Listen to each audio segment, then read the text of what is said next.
Next one is college coach's role / job. And we're saying that because it's important as an athlete and the family to understand what the coach is doing and what their role is in the process, as well as it's their job, right? Right. So they're getting paid for it, and they have to put up a good team, and they have to meet their requirements set out by their athletic department and their school to make sure that they uphold their job. So if you understand the coach's part, then you're going to be in a much better position to, go through the process successfully. Because you know how they operate and you can understand where they're coming from. Right. Yeah, I mean, college coaches do a great job, at what they do. Sorry? They do an amazing job. Yeah, it's a tough job. It's a tough job, and a lot of them, if not all of them, they're ready to go. So, they're very organized. They know their finances or what their school can offer. So, if you're looking for scholarship opportunities, they usually know right off the bat how much finances they have or what budget they have to work with within that year. They always try to find the best fit athletes for their team. Of course, again, going back to, you're going to be there for 4 years. College coaches are also bringing in kids that are going to be with them for 4 years. It's like a family. You're going to see your coach more than you see your family, more than you see your mom and dad, so it's almost like your first family at times. You see them every single day, you travel with them, all that aspect. They always engage and stay in contact with the student athletes prior to, recruiting them.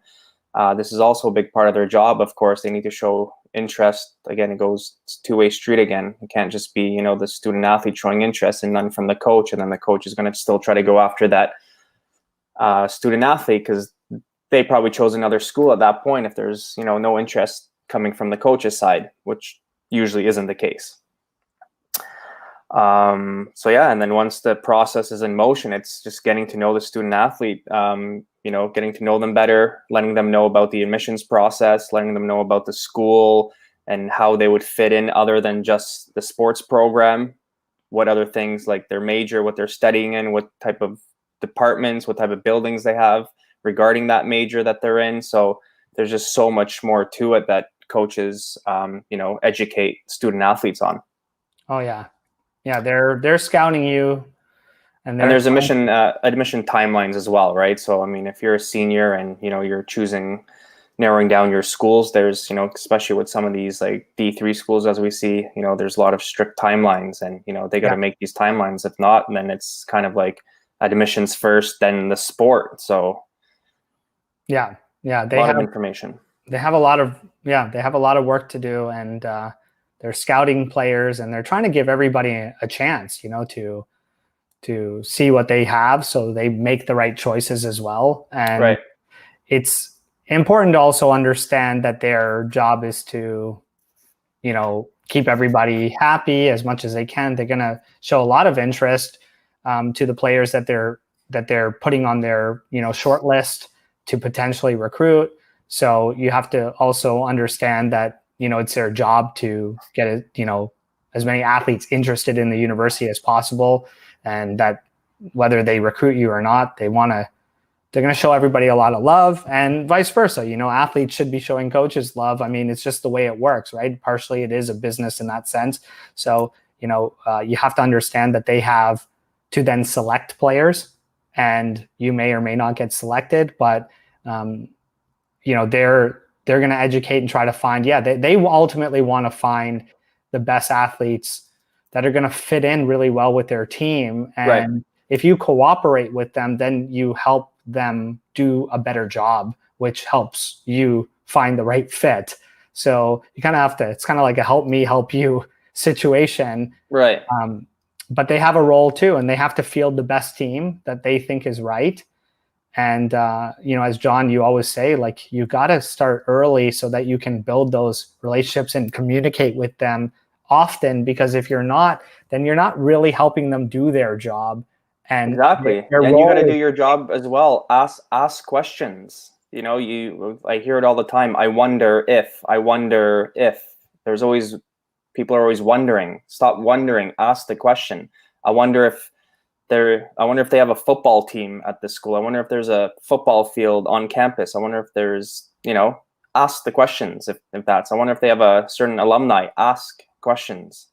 Yeah. Right. You got to ask to get answers. Don't wonder and then find out and then realize, oh, well, this is not what I wanted. So ask questions early, write down a list of questions of your interests and, help you narrow down your choices. Yeah. The coaches can only do so much, right? Like, I mean, they're going to go through their spiel and, initially when, like, people should understand how it works too. With most coaches, it's going to be some form of online connection. And then whether it's you initiating or them, they're going to want to jump on a call with you and tell you more about the school and give you, an overview. But then, they can't read your mind. They don't know all the nitty gritty things that are on your list. Like, I think to help the coaches, do a better, like, to allow them to do a good job and play their role, you have to, as the athlete, have to give them substance there. Like, it'd be great if you would say, hey, these are the 10 questions I'm asking coaches that are really important to me. Do you think you could answer these questions for me? Either an email, over the phone call, whatever, text message, whatever it is. So help them do that, do a better job in playing that role, because they're there for you.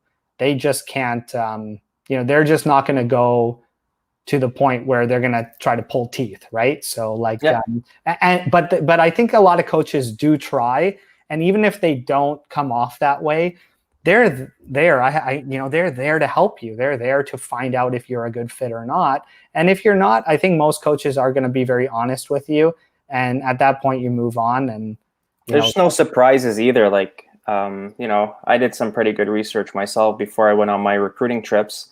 Yeah. And, I had my questions, I asked my questions. So for example, like when I went to New Mexico on my recruiting trip, I wasn't surprised, other than, the climate change and stuff and the mountains. But other than that, like, I didn't have any surprises. I already knew, like, kind of what the campus looked like, what the dorms looked like. I asked for, my coach at the time sent me some pictures. Obviously went on their website, and, there just weren't any surprises. It was just, going through the motion and, getting a feel for it. Yeah.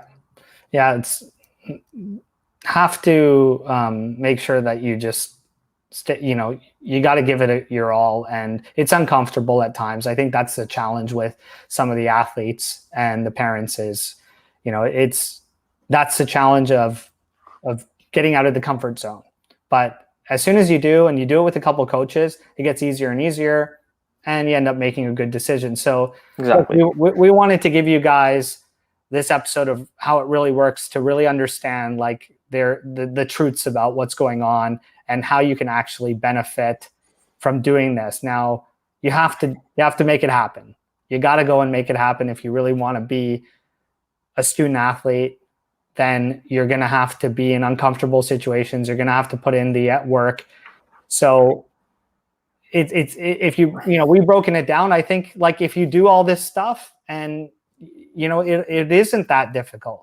But if you don't do it and you try to give excuses and stuff, then it's going to be a big challenge down the road.